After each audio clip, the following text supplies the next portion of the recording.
In a crowded school cafeteria, a vice principal dumps a boy's lunch into the trash over a negative balance and pins his card to a shame board. A cafeteria worker breaks policy to feed him anyway, risking her job and getting suspended. Quiet changes ripple through the school after, shifting habits and small systems without a speech. Before we dive in, don't forget to like, share, and subscribe.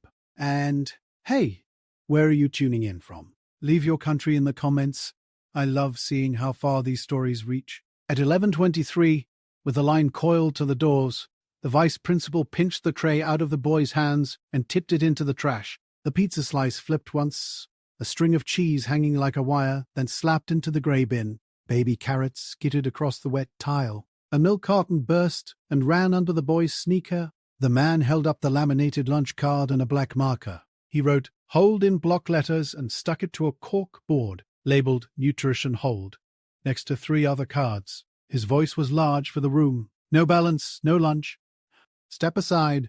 The boy didn't move. The smell of bleach and hot sauce smacked his face. A couple kids snorted. One looked down at his fries like they were private. 2 stations down, Mara watched the boy's ears go red. She knew his name off the keypad, knew he liked the fruit cups with peaches, and checked the bottoms for extra syrup. His hoodie sleeves were pulled over his hands. His socks were grey at the heel. She had read the email before dawn, phone face glowing over the sink. District audit. No hot meals for negative balances. No exceptions. The memo had a chart with red boxes and her name on a line. Last year, she'd gotten a warning for comping a girl who threw up in line. One more write-up could kick her out. Rent was due Friday. Her own kid needed cleats by Sunday. The vice principal glanced at his watch. He rubbed the bridge of his nose like it hurt to have a face.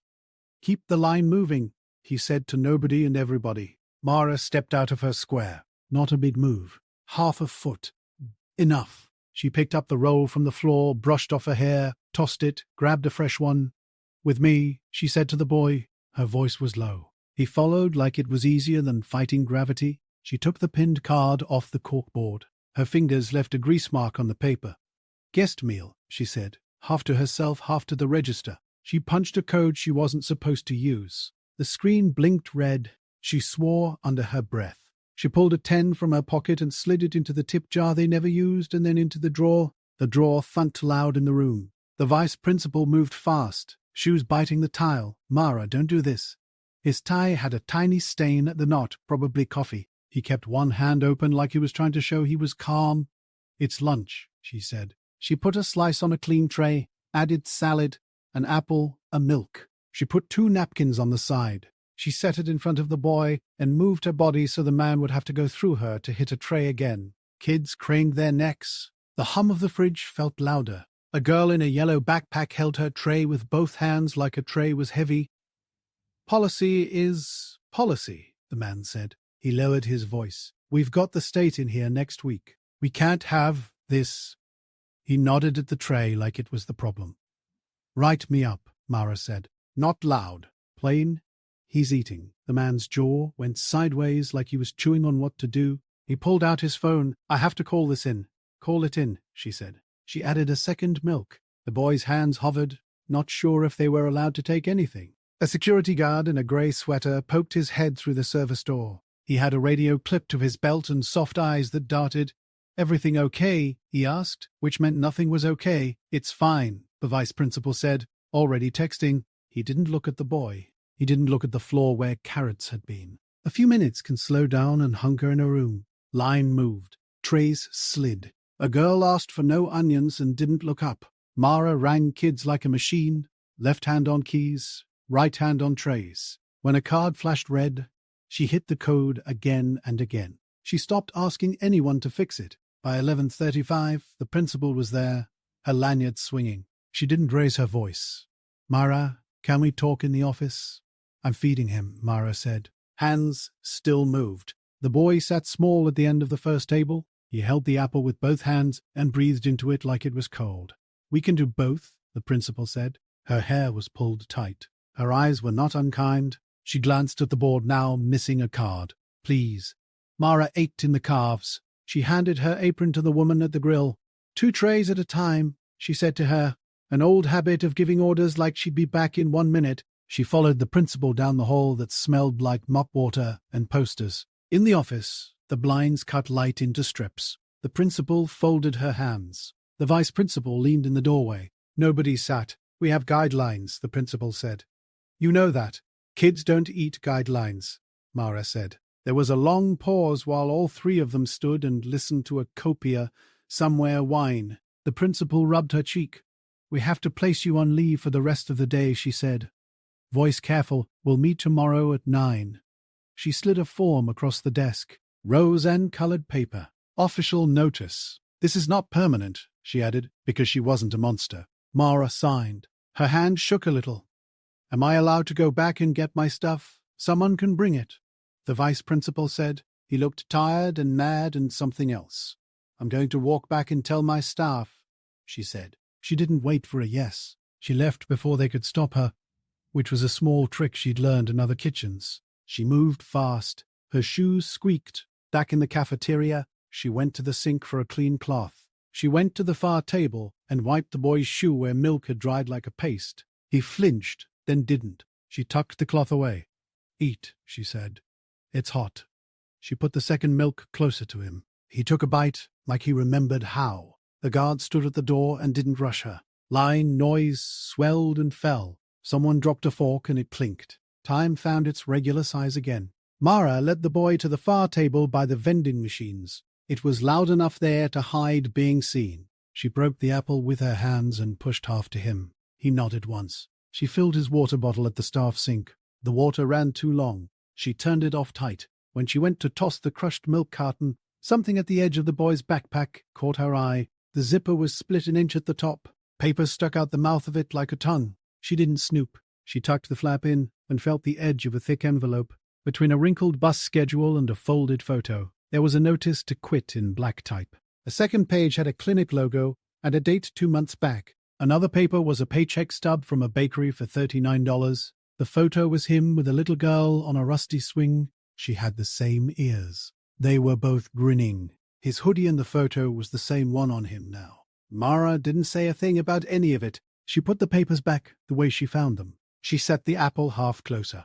The boy ate like something switched on. He looked at her tray, at her hands, red from hot water, like he'd catalogued them. "Thank you," he said. He said it like a fact. "Finish," she said.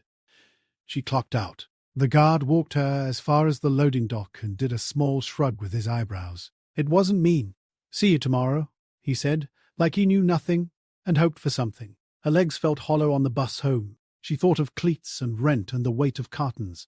She texted her kid, "Leftovers in the top shelf. Don't wait for me." A single crow hopped on a light pole outside the window and then flew off without deciding. The next morning, she put on the same grey polo and went to the meeting. Union rep, HR lady with soft shoes, principal with coffee, papers with words like insubordination and parent concerns. The vice principal didn't make eye contact much. He did once and then looked at his hands. By noon it was done. 2 days unpaid suspension. Final written warning. One more time, and she was out. The union rep squeezed her arm after.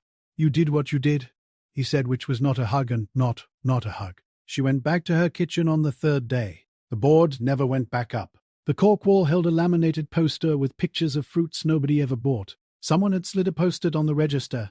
Feed first, sort later. It wasn't official. It stayed. Teachers started leaving fruit. A math teacher dropped off a crate of bananas he claimed he couldn't eat fast enough. A PE teacher left yogurt in the staff fridge and wrote "share" in block letters on blue tape. A jar labeled "help out" sat by the register with 3 wrinkled 5s. Nobody talked about it out loud. The vice principal changed how he stood in the room. He stopped hovering at the start of lunch. He started walking the tables and picking up trays. And more kids said hey to him and fewer flinched. One day he came behind the line and wiped the sneeze guard until it was clear. He didn't look at Mara when he did it. Later he said to her, eyes on the floor, "If something like that happens again, I'll handle it different." It was a strange sentence, but it counted. On Fridays the boy came early and stacked chairs without being asked. He never finished his apple now.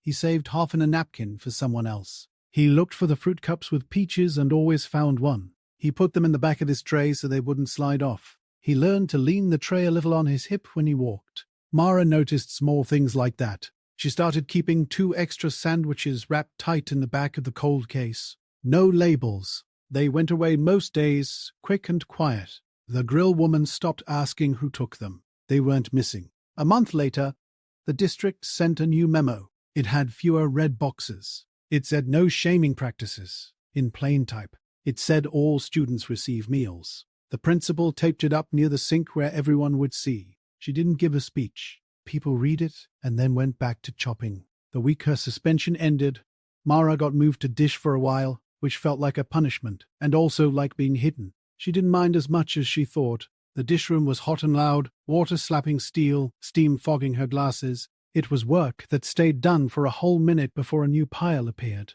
She liked the rhythm. The boy returned his tray, one day, clean except for a smear of sauce. He set the fruit cup on top, empty. He met her eyes and did a tiny nod before he turned. His hoodie had a split seam at the shoulder. Someone had sewn it up with blue thread, careful but not perfect. Mara stood with her back to the machine while it hissed. The small window to the cafeteria showed a slice of kids and light. Someone had put a bowl of pears on the edge of the line where there had been nothing before. A girl in a yellow backpack took one and tucked it in her hoodie pocket like a secret that was actually fine to share. She leaned on the edge of the stainless table. Her hands were cracked from soap. They always were. In her head, she still had to figure out cleats and rent and what a final warning meant when you were the one who kept showing up. She breathed. The machine blew out a white curl of steam that rose, caught on a shaft of sun coming through the high window, and turned thin and silver for a second before it was gone.